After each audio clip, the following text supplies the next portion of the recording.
Hi, this is CC499, Film and Social Meaning, the Capstone Experience. Podcast right now is on background research for your projects. Before you design a thesis, you should survey existing scholarship on your topic. That means going through each film, each filmmaker, and I put that in quotation marks because that means not only the director but also the writer, cinematographer, lead actors, and so on. You need to go through the component parts of this topic, not only in the realm of film studies, but also outside if necessary. The tools of your basic research are going to be the IMDb, the Internet Movie Database, Sight and Sound magazine, official websites for any of the films that you've consulted, if they're of that sort of age, Academic Search Complete and JSTOR, both of which are on the Baruch College Library website. Later on, we're going to cover keyword searches and scholarship types, but we won't be doing that until part 2 of this podcast. Using my imaginary topic as a example, we're going to follow that process right now. Just to remind you, the imaginary topic is the Mexican standoff in contemporary film.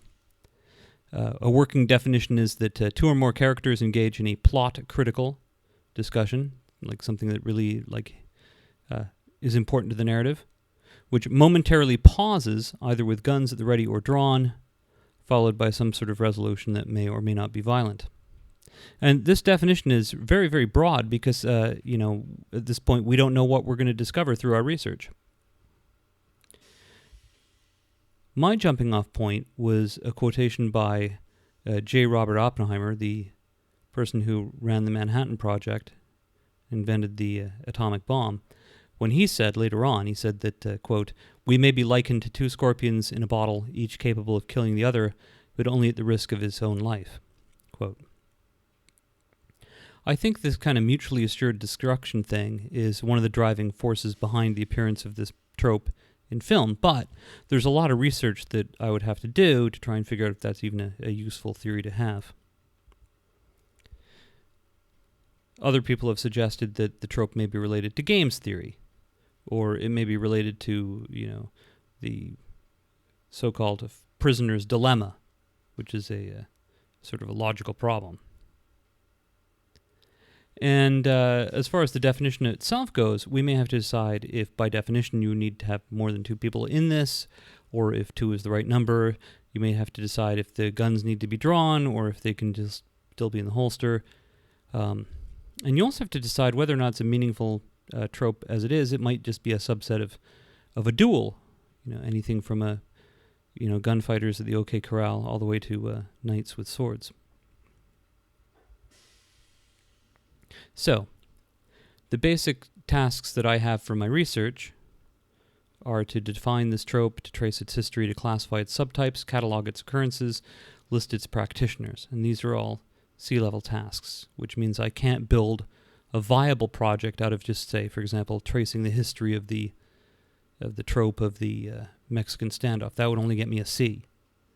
If I want a better grade than C, I have to explain how and why it arose, what it means, and what it symbolizes.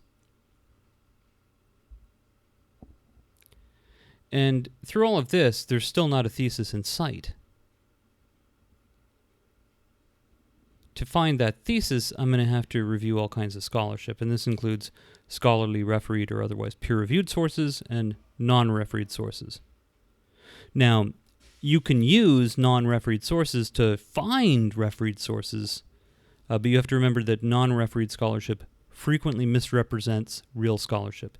And lately I posted on the announcements page an example just of that happening in film studies. So I want to warn you off websites of the sort of like Jezebel, Slate, BuzzFeed, Wikipedia. These things are banned. They're banned to the point where you cite them in your project, I'm going to fail it. I'm going to fail that project if I see, Slate in that works cited list. Even relatively well thought out film criticism in blog format is forbidden unless it has clearly gone through some sort of peer review process, if you know who wrote it, if they've got citations and so on.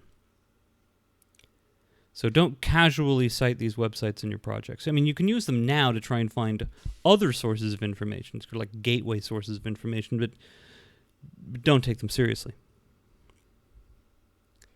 So in my basic research on this trope, I've settled on a 10 or so movies. And if I was doing this for real, like if this wasn't just an example, I might have a list of 20 movies. And, I do a little bit of research on these 20 movies, and then I whittle it down to 6 to 12. Right, so some are going to be like dead ends. For example, in the next sort of slide of this presentation, there's a still image from Transformers Dark Side of the Moon or some such nonsense by Michael Bay.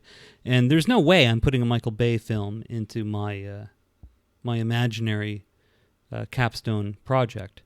So, some things are going to be dead ends. But, maybe I might use Reservoir Dogs and some John Woo movies and In Bruges and things that are more appropriate for this.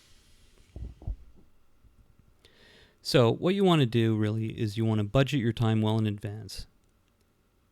Each film is going to take about 15 minutes to research, and that's without doing any of the reading. That's just finding stuff to read. And when we go into part 2 of this presentation, that's when I'm going to kind of walk you through how to actually do this research in each of those areas, just focusing on one film. Anyways, see you in part 2.